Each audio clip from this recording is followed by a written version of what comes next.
ළමයි MCQ booster 6 වෙනි පේපරේ මේ ලයිව් එකක් නෙමෙයි යන්නේ. මොකද වෙලාවක් තිබෙන්නේ ළමයි ඇත්තටම ලයිව් එකක් කරන්න. ඒ හන්දා මේ රෙකෝඩින් එකක් දෙන්න වෙන්නේ. එතකොට මම ලියා ගන්න වෙලාව දෙන්නේ නැහැ හොඳේ. ඔයාලා වීඩියෝ එක පෝස්ට් කරලා ලියා ගන්න අවශ්‍ය දේවල් නැහැ. විද්‍යුත් ක්ෂේත්‍රවල ගෞස් ක්‍රමයේ ප්‍රශ්න ටික දැම්මේ.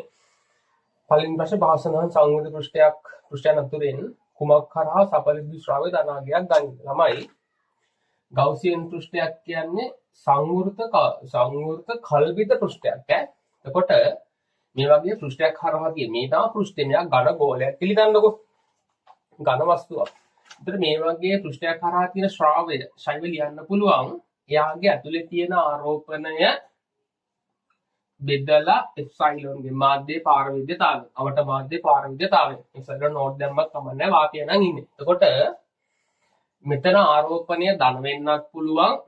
එන සඵල ආරෝපණය ඇතුලේ ආරෝපණ කීපයක් තියෙනවා නම් ධන 3යි ඍණ 2යි වගේ තියෙනවා නම් සඵල ආරෝපණය ඇතුලේ ධන 1නේ. සඵල ආරෝපණය ගන්න ඕනේ. එතකොට ආරෝපණය ධන නම් ශ්‍රාවය ධන. ආරෝපණය ඍණ නම් ශ්‍රාවය ඍණ. එතකොට මේක අහලා තියෙන්නේ මේ සඵල ශ්‍රාවය ධනාගයක් ගන්න එකනේ. එහෙනම් ගෞසියන් පෘෂ්ඨය ඇතුලේ සඵල ධන ආරෝපණයක් කියන එක ගන්න ඕනේ. මොකද ආරෝපණය ධන වුණොත් ශ්‍රාවයක් ධනසයි කියන්නේ ශ්‍රාවයට. එතකොට ඇතුලේ සඵල ධන ආරෝපණයක් තියෙන පස්වෙනි උත්තරේ. මොකද ඍණ Q ධන 2යි කිව්වා. ඇතුලේ ආරෝපණය ධන Q වෙනවා. සඵල ආරෝපණය ධන Q වෙනවා මේක. එතකොට මෙයාගේ තමයි සඵල ධන ශ්‍රාවයක් ගන්න. පළවෙනි එකට උත්තරේ අංක 5.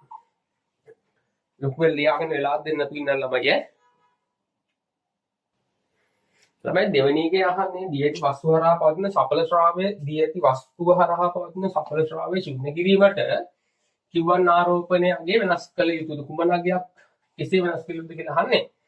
ළමයි දැන් මෙහෙම ආරෝපණ කීපයක් තියෙනවා. Q1 ඉන්නවා ඇතුලේ ඍණ 3යි කූලුවම ඉන්නවා ධන 1යි කූලුවම ඉන්නවා. එතකොට සඵල ශ්‍රාවය ශුන්‍ය කරනවා කියන්නේ ශෛව ශුන්‍ය කරනවා. ළමයි ශෛව සමාන ආයතනයක් Q එප්සයිලොන්. එතකොට දැන් ශෛ බිඳුවක් වෙනවා ඇතුලේ සඵල ආරෝපණය බිඳුවක් වුණා. දැනට දැන් මේ දෙන්න ගත්තොත් එහෙම ඍණ 3යි ධන 1යි කියන ඍණ දෙකක් තියෙනවා. හරිද? ඍණ දෙකක් තියෙනවා Q1 උත් Q1 සමානයි ධන 2යි කූලුවම වුණොත් අන්න මේ දෙන්න කැපිලා යනවා. අන්න එහෙම කැපිලා ගිහිල්ලා ඇතුලේ සඵල ආරෝපණය බිඳුවක් කියලා සඵල ශ්‍රාවය ශුන්‍ය වෙනවා. ඒකට දෙකට උත්තරේ ගන්න වෙන්නේ 2ට 1. 2ට 1.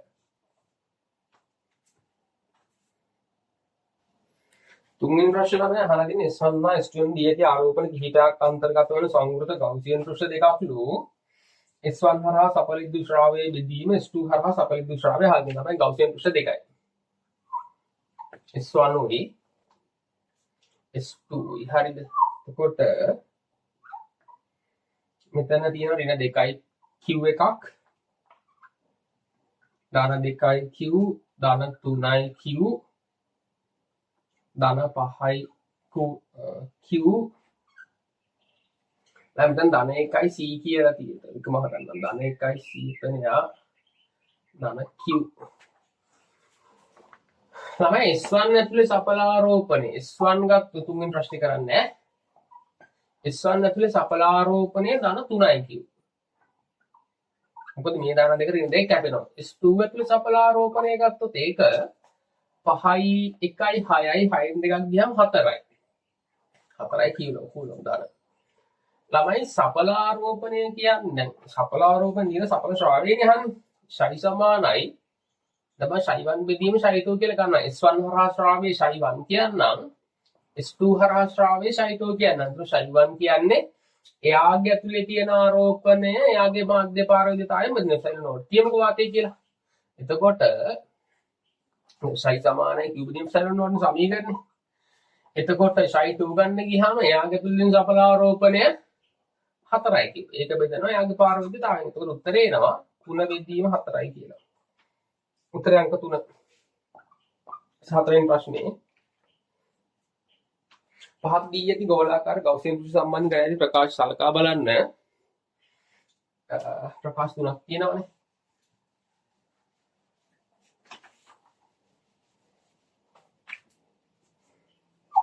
හතරවෙනි ප්‍රශ්නේ නෑ මෙහෙම තියෙනවා ගෞසියන් පෘෂ්ඨයක් ධන 3යි කිව්ව ආරෝපණයක් තියෙනවා ඍණ 2යි කිව්ව ආරෝපණයක් තියෙනවා. ගෞසියන් පෘෂ්ඨයේ හැඩය ඝනකයකට වෙනස් කරගෙන පෘෂ්ඨය හරහා පවතින සඵල ශ්‍රාවය වෙනස් වේ. ළමයි ශ්‍රාවය සමානයි q/m epsilon naught. මේ q කියන්නේ ඇතුලේ තියෙන සඵල ආරෝපණය. දැන් මෙයාගේ ඇතුලේ මෙයාගේ නිකුත් වෙන ශ්‍රාවය ගන්න ගියොත් එහෙම මෙයාගේ ඇතුලේ තියෙන සඵල ආරෝපණය දැන් ධන 3යි q ඍණ 2යි q මේ දෙක කැපිලා ගිහලා ධන q නේ ඉතුරු වෙන්නේ. ධන q/m epsilon naught. අපි ප්‍රකාශනයේ ඇතුලේ මේක හැඩය නෑනේ. ඒක අපි අර්ථනාක්කදිත් කියන්නේ තෝරාගත් ඕනෑම හැඩයකින් යුක්ත සංවෘත ගෞසියන් පෘෂ්ඨයක් කියලා. එතකොට යම් ආරෝපණයකින් නිකුත් වෙන ශ්‍රාවයට සරලම දේ ඔය ශ්‍රාවය කියන බල රේඛා ප්‍රමාණය කියලා ගන්න කියලානේ කිව්වේ. ඝනකයක් ඇතුලේ තිබ්බත් ගෝලයක් ඇතුලේ තිබ්බත් යම් ආරෝපණයකින් බල රේඛා 4යි නම් එන්නේ. දැන් මෙතන තියෙනවා q ආරෝපණයක් තියෙනවා. මෙතන q ආරෝපණයක් තියෙනවා. එයාගෙන් මේ බල රේඛා 4 එනවා. ඒතර ඝනකය හරහා යන්නේ බල රේඛා 4යි ගෝලය හරහා යන්නේ බල රේඛා 4යි. ඒකට ආරෝපණය කියන්නේ වස්තුවේ හැඩය වැදගත් නෑ ළමයි. ආරෝපණයකින් නිකුත් වෙන ශ්‍රාව්‍ය රඳා පවතින ආරෝපණය මත. ඒකට මේ වස්තුවේ හැඩය වැදගත් නෑ. මොකද ප්‍රකාශනය ගත්තද ඒක ඇතුළේ ඒ වස්තුවේ හැඩය නෑනේ. ඒ වරදිනවා. B වල තියෙන්නේ මොකද්ද? ගෞසියන් පෘෂ්ඨය හරහා පවතින සඵල ශ්‍රාව්‍ය ශුන්‍ය. ළමයි සඵල ශ්‍රාව්‍යයේ මේ අගයක් තියෙන සඵල ශ්‍රාව්‍ය ශුන්‍ය වෙන්න නම් සඵල ආරෝපණය බිඳුවක් ඉන්න ඕනේ. දැන් ශ්‍රාව්‍යයට අගයක් තියෙන පෘෂ්ඨය හරහා B වලදී C වල තියෙන්නේ ඍණ 2යි q ආරෝපණ ධන 3යි q සමීපයට ගෙන ගිය විට ගෞසියන් පෘෂ්ඨය හරහා ශ්‍රාව්‍ය වෙනස් නොවේ. ඒක හරින් ළමයි දැන්. මේක දැන් මෙතන ධන 3යි q ඍණ 2යි q මෙහෙම තියෙනවා. ඊට පස්සේ ධන 3යි q සමීපයට ඍණ 2යි q ගින්ච කියලා මේගොල්ලන්ගෙන් නිකුත් වෙන බල රේඛා ප්‍රමාණය වෙනස් වෙන්නේ නැහැ. මොකද ශ්‍රාව්‍ය කියන බල රේඛා ප්‍රමාණය කියන එක වරදින්නේ නැහැ. දැන් 3යි q කියන බල රේඛා 3ක් එළියට එනවා නම් 2යි q ගාවට බල රේඛා 2ක් ඇතුළට එනවා නම් මේක මෙයා ගාවට ගෙනිච්ච 3යි q කියන බල රේඛා 3 එළියට යනවා 2යි q ගාවට බල රේඛා 2 එනවා. ඊටහඳ බල රේඛා ඇතුළට දැම්මේ. ඒතර ආරෝපණ තියෙන තැනවකට ප්‍රශ්නයක් නැහැ ළමයි. ඒතර C පමණක් සත්‍ය වේ. උත්තරය අංක 3. පසුවේකේ තියෙන්නේ ධන ආරෝපිත සන්නායක තහඩුවක් ඍණ ආරෝපිත සන්නායක තහඩුවක් අතර ධන ආරෝපිත සන්නායක ගෝලයක් තබා ඇත. තහඩුවා ගෝල අතර විද්‍යුත් ක්ෂේත්‍රය හොඳින්ම නිරූපණය කරන්න ළමයි. ධන ආරෝපිත සන්නායක තහඩුවයි ඍණ ආරෝපිත සන්නායක තහඩුව ධන ආරෝපිත ගෝලයයි. සන්නායක වලට දෙන සම්පූර්ණ ආරෝපණය සන්නායකයේ පෘෂ්ඨයේ කියනනේ තියෙන්නේ. දැන් මෙයාගේ ධන ආරෝපිත සන්නායකයක් කියන්නේ මෙයාගා ඍණ ආරෝපණ නැහැ කියන එක නෙමෙයි ඈ.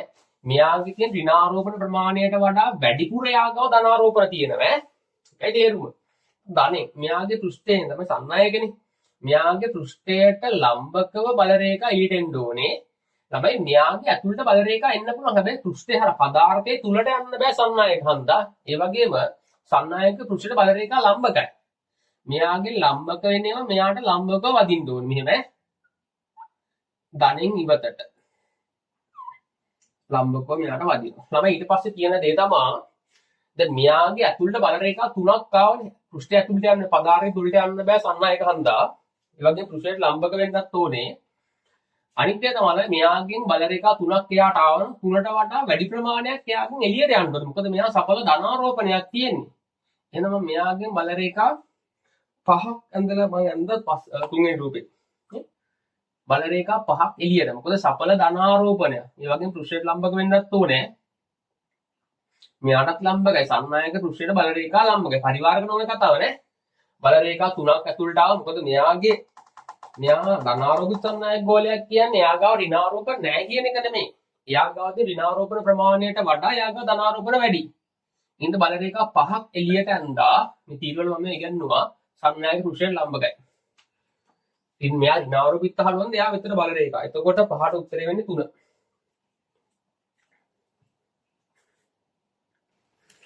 මෙලවයි නියර සන්නායක හන්දා මේ වගේ ඇතුළට බල රේඛා මෙහෙම යන්න බෑ. එහෙම වෙන්න බෑ. සන්නායක පදාර්ථයේ තුළට බල රේඛා යන්නේ නැල්ලම එහෙම දෙයක් වෙන්න බෑ. එහෙම තිබ්බොත් වැරදි. 6 වෙනි ප්‍රශ්නේ. හයිතින් දියදී ආරෝපණ ව්‍යාප්ති පිළිබඳ පක්ෂණන් ප්‍රකාශ සලකා බලන්න. ආරෝපණ ව්‍යාප්ති මේ ස්තන් ගෞසියන් පෘෂ්ඨයක් තියෙන S2 කියලා එකක් තියෙනවා. S1 ගේ ඇතුලේ තියෙන ආරෝපණ ධන 2යි q ධන 2යි q ඍණ 4යි q. S2 ගත්තොත් ඍණ 3යි q ඍණ 1යි q ධන 3යි q. S2 විදුලි බල රේඛා S1 සංවෘත පෘෂ්ඨය හරහා ගමන් නොකරයි. ළමයි ඒක වැරදි. S1 ගේ ඇතුලේ සඵලාරෝපණය බිඳුවයි. හරිද? ඒක තේරුම දැන් ඔයාලා හිතන්නකො ධන දෙකෙන් බල රේඛා දෙකක් එළියට ආවා කියලා. මේ ධන දෙකෙන් බල රේඛා දෙකක් එළියට යනවා. ඉතින් ඍණ හතරට අදාළව බල රේඛා හතරක් ඇතුළට එනවා. මම ගත්තේ එක කූල් කියන්නේ Q එකකට අදාළව බල රේඛා එකක් කියලා ගත්තේ. ඒක 2ට 2යි ඍණ හතරට හතරක් ඇතුළට එනවා. එතකොට දැන් බල රේඛා මේ පෘෂ්ඨය හරහා ගමන් නොකරයි කියන එක වැරදි. පෘෂ්ඨයෙන් එළියට යන ප්‍රමාණයයි පෘෂ්ඨයේ වෙතට යන ප්‍රමාණයයි සමානයි. සඵලාරෝපණය බිඳුව වෙච්ච පමණින් බල රේඛා යන්නේ නැහැ කියන එක නෙමෙයි කියන්නේ. එළියට යන ප්‍රමාණයයි ඇතුළට එන ප්‍රමාණයයි සමානයි. ඒතකොට පෘෂ්ඨය හරහා බල රේඛා හතරක් එළියට ගියා, හතරක් ඇතුළට ආවා. ඒකට ඒ වගන්තිය තමයි ඒ කියන එක නා එතකොට වරදිනවා. බිවල තියෙන්නේ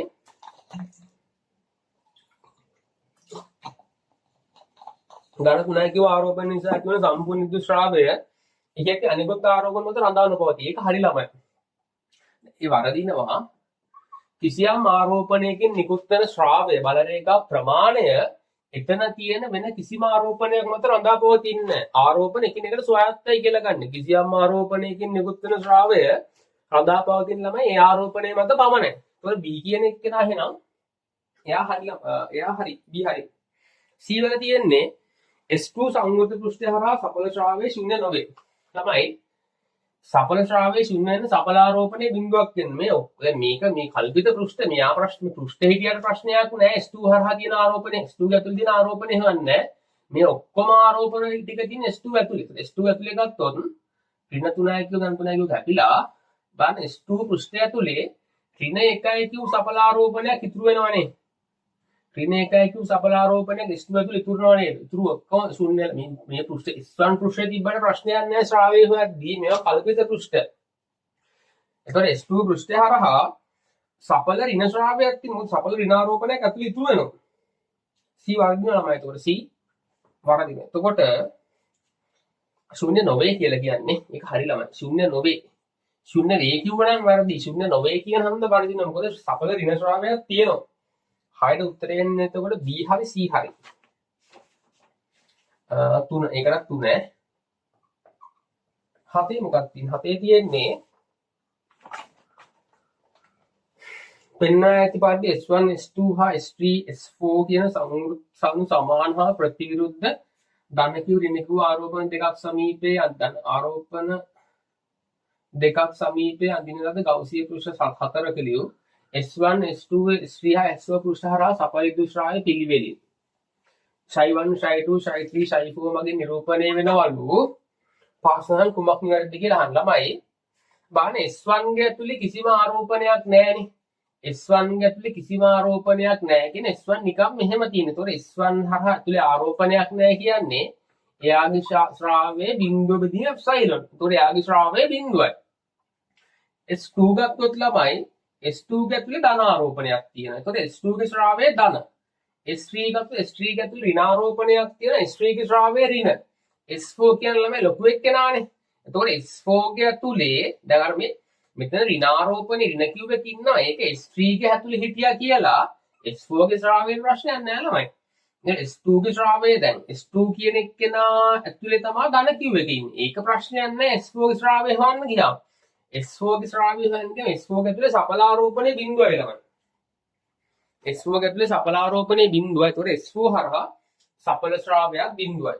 එතකොට S1 ගේ ශ්‍රාවයේ බිඳුවයි S2 ගේ ධන S3 ගේ ඍණ S4 ගේ බිඳුව. උත්තරේ ළමයි එතකොට අංක 2 වෙන්න ඕනේ 7ට. යම් ආරෝපණයකින් නිකුත් වෙන ආරෝපණයක් ගන්න නම් එයාගේ ශ්‍රාවයේ ධන ආරෝපණය ඍණ නම් එයාගේ ශ්‍රාවයේ ඍණ. ආරෝපණයක් නැත්නම් සඵල ශ්‍රාවයේ බිඳුවයි. ළමයි ඊට පස්සේ 8 ලක්ෂීය ආරෝපණ 4ක් සහ S ගෞසියන් පෘෂ්ඨය වෙනඳ බහුල ප්‍රකාශ සලකා බලන්නේ පාස් පේපර් ප්‍රශ්න ළමයි ගත්තේ අර එක ප්‍රශ්නයක් වෙන එකක්. අනිත් ටික ඔක්කොම පාස් පේපර් ප්‍රශ්න. ළමයි දැන් මේකේ ගෞසියන් පෘෂ්ඨයේ මෙහෙම තියෙන එක ඇතුලේ තියෙනවා මෙතන Q1 මෙතන Q2 එළියේ Q3 තියෙනවා මෙහි තියෙනවා Q4 මෙයා තමයි ගෞසියන් පෘෂ්ඨය. එතකොට පෘෂ්ඨය හරහා සඵල විද්‍යුත් ශ්‍රාවය Q1 සහ Q2 මගින් ඇති කරන ක්ෂේත්‍ර මත පමණක් රඳා පවතී. ඒක හරි ළමයි. මොකද මේ Q3 Q4 කියන දෙන්න ඉන්නේ මේ ආරෝපයෙන් සරලම දේ මේ ගෞසියන් පෘෂ්ඨයට පිටින්. යම් ගෞසියන් පෘෂ්ඨයක් හරහා පවතින ශ්‍රාවය නිර්ණය කරන්න අපි ගන්න ගෞසියන් පෘෂ්ඨයේ ඇතුලේ තියෙන ආරෝපණ විතරයි. Q3 Q4 තියෙන්නේ පිටනේ. එහෙනම් මේ පෘෂ්ඨය හරහා එන ශ්‍රාවය නිර්ණය කරන්නේ Q1 Q2 ආරෝපණ විතරයි. ඒ හන්ද ඒ හරි. P ලක්ෂයේ විද්‍යුත් ක්ෂේත්‍ර තීව්‍රතාව Q1 සහ Q2 මගින් ඇති කරන ක්ෂේත්‍ර මත පමණක් හදාපත. ඒක වැරදි ළමයි. P ලක්ෂය තියෙන්නේ මෙයා මත. P ලක්ෂය ධන එකයි කූලෝම් ආරෝපණය තිබුණ දැන් P ලක්ෂයේ ක්ෂේත්‍ර දැන් P ලක්ෂයේ විද්‍යුත් ක්ෂේත්‍ර තීව්‍රතාව කියන්නේ P ලක්ෂය තියපු ධන එකයි කූලෝම් මත බලය. ඊළඟ මෙතන ධන එකක් තිබ්බොත් මේ Q3 ත්‍යා මත බලයක් ඇති කරනවා Q2 ඇති කරනවා Q1 ඇති කරනවා Q4 ඇති කරනවා. මේවා මේ කල්පිත පෘෂ්ඨයන් ළමයි. එහෙනම් B වරදිනව හේතුව P ලක්ෂයේ ඔය ඉන්න ආරෝපණ ඔක්කොම බල ඇති කරන විද්‍යුත් ක්ෂේත්‍ර තීව්‍රතාව ඇති කරනවා. P ලක්ෂයේ විද්‍යුත් ක්ෂේත්‍ර තීව්‍රතාව Q1 Q2 Q3 සහ Q4 වන ආරෝපණ වල පිහිටුම් මත අඳාපදිනවා. ඒක හරි ළමයි. මොකද දැන් මේ Q2 කියන එක්කෙනා මෙතන ළඟට ගෙනාවොත් මෙතන තියෙන ධන එක මත යාගෙන ඇති වෙන බලය ප්‍රබලයි. ඒ වගේම මේ Q3 කියන එක්කෙනා තව ඈතට ගෙනිච්චොත් එතකොට එහෙම වුණොත් මෙතන තියෙන ධන එකම ඇති කරන බලය දුර්වලයි. මොකද බලය ලියන්නේ 1/4 එප්සයිලන් Q1 Q2 බෙදීම R වර්ගනේ. හතර දෙනාගේම බලය ඇති කරනවා. දුර වෙනස් වෙද්දී බලය වෙනස් වෙනවා. ඉතින් Q3 ඈතට ගෙනිච්චොත් Q3 එකෙන් මෙතන ඇති කරන බලය අඩු වෙනවා. එහෙම දෙයක් තියෙනවා. C වර්ගය එතකොට 9 8ට උත්තරේ AC පමණක් සත්‍ය වෙන්නේ. 4 9ට 9 කියන්නේ ගෝලීය ගෞස් පෘෂ්ඨයක් Q ලක්ෂීය ආරෝපණයක් වටා ඇත. පද්ධති සාසන වෙනස්කම් කරන ලදී. ළමයි Q ලක්ෂීය ආරෝපණයක් තියෙනවලු එයා වටේ ගෞසියන් පෘෂ්ඨයක් තියෙනවා. මන්ට ඒක මම සාකච්ඡා කරා මම හිතනවා අවුලක් නැතුව ඇති කෙරේ. 9 තියෙන්නේ ආරෝපණයේ විශාලත්වයේ දෙගුණ කරන ලදී බඩ 4ක් කරලා තියෙනවනේ අහන්නේ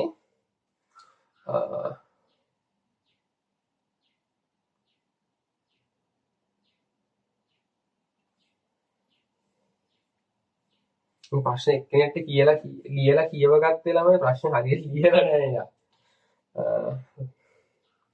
ගෝලීය ගෞස් පෘෂ්ඨ Q ලක්ෂීය ආරෝපණයක් වටා ඇත පද්ධති වෙනස්කම් කරන ලදී. ළමයි ශ්‍රාවයේ වෙනස් වෙන්නේ මොන අවස්ථාවකද කියලා ප්‍රශ්නේ අහන වැත්තේ. ශ්‍රාවය කියන්නේ Q බෙදීම එප්සයිලොන්නේ. එතකොට ආරෝපණයේ විශාලත්වයේ දෙගුණ කරොත් ශ්‍රාවය වෙනස් වෙනවා. මොකද ආරෝපණයේ 3 ගුණයක් වුණොත් ශ්‍රාවය වැඩි වෙනවා. එතකොට ඒ හරි. ප්‍රශ්නේ ඔයගොල්ලෝ හදාගන්න ශ්‍රාවයේ දැන් මම කලින් රෙකෝඩින් කරන්නේ. ඒ හන්ද ඔයාලට දාන වෙලාවට මම මේ ප්‍රශ්න හරියට හදලා දානවා. ඔයාලට මේ ප්‍රශ්නේ එකක් නෑ ඇත්තටම. හරිද? ගෝලීය ගෞස් පෘෂ්ඨයේ අරය දෙගුණ කරන ලදී. ප්‍රශ්න හදාගන්න දෙයක් නැහැ හදලම දාන්නම්. ළමයි අරය දෙගුණ කරොත් එහෙම දැන් ඔයාලා හිතන්නකෝ ෆයි සමාන Q එප්සයිලොන්නේ. මේකේ ප්‍රමාණය නැහැ කොහොමද ශ්‍රාවය ඇතුළේ. ඒතකොට මේකේ ප්‍රමාණය වෙනස් වුණා කියලා ගෞසියන් පෘෂ්ඨයේ ශ්‍රාවය වෙනස් වෙන්නේ නැහැ. දී වරදිනවා. C වල තියෙන්නේ ගෝලීය ගෞස් පෘෂ්ඨයේ ඝනකයක පෘෂ්ඨ වෙනස් කරලා ළමයි ඒත් හැඩේ නැන් මම කලින් කිව්වේ. මේකේ ගෝලයක් වද මේකේ වල රේඛා තුනක් ආවා කියන්නේ Q ආරෝපණේ. ඒතකොට ඝනකයක් වුණත් ඔය එන බල රේඛා තුනම තමයි මේක නිර්ණය කරන්නේ මේ ආරෝපණය කවුද කියන එක. ඒතකොට මේ පෘෂ්ඨය හරහා බල රේඛා තුනම යනවා. එතකොට එහෙම වුණා කියලා ශ්‍රාව්‍ය වෙනස් වෙන්නේ නැහැ. එන එහෙම නැගලා ශ්‍රාව්‍ය වෙනස් වෙන්නේ නැහැ. එතකොට ආරෝපණ පෘෂ්ඨය ඇතුළේ වෙනස් පිහිටුමකට ගෙන යන්න ලදී. එහෙම ගියා කියලා ශ්‍රාව්‍ය වෙනස් වෙන්නේ නැහැ ළමයි. මොකද මේක දැන් ඔයාලා හිතන්නකෝ මේ ආරෝපණය මේ කෙලවරටම ගෙනා කියලා. ඒත් යාගෙන් නිකුත් වෙන බල රේඛා තුන ගෝලය හරහා යනවා. ආරෝපණයෙන් නිකුත් වෙන ශ්‍රාව්‍ය කියන බල රේඛා ප්‍රමාණය කියලා ප්‍රශ්නෙක හිතන්න.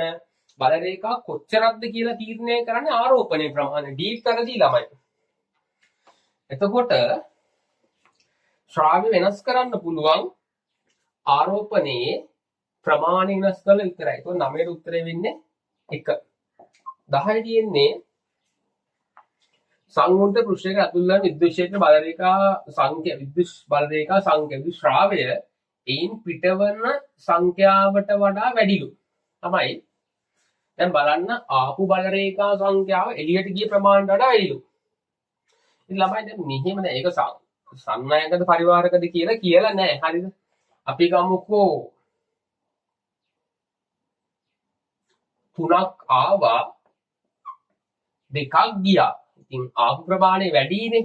ආපු ප්‍රමාණය ළමයි එන ප්‍රමාණය බල රේඛා යාග ඇතුළට යනවා කියන්නේ ඍණ ආරෝපණයක් හන්දා. බල රේඛා එළියට යන්නේ ධන ආරෝපණයක් හන්දා. එතකොට ආපු ප්‍රමාණය වැඩි කියන්නේ යාගාවතින් ඍණ ආරෝපණය වැඩි ගිය ප්‍රමාණයට කියන්නේ යාගාවතින් ධන ආරෝපණයට වඩා. ඉතින් එහෙනම් ධන ආරෝපණ විතරක් ඍණ ආරෝපණ විතරක් තියෙන එහෙම කියන්න බෑ. කිසිම ආරෝපණයක් නැහැ කියන්නත් බෑ. හරිද? එතකොට සරල වෙලා තියෙන ඍණ ආරෝපණ ප්‍රමාණය වැඩි ධන ප්‍රමාණයට වඩා. 10ට 3 උත්තරේ. යාගාදීන් ධන ප්‍රමාණයට වඩා යාගාදීන් ඍණ ප්‍රමාණය වැඩි ළමයි. එතකොට ඔයාලා බලන තියුණුට ඕනුතරක් තිබ්බොත් අහන්න මම චුට්ට වේගෙන් කරන් ගියා ඩිස්කෂන් එක. ඊළඟ MCQ බූස්ට් එකේ තමයි විද්‍යුත් ශ්‍රාවයෙන් තව MCQ 10ක් හම්බ වෙන්නේ. විද්‍යුත් ශ්‍රාවය කියන්නේ ගෞස් ක්‍රමයෙන් ඈ. හරියට.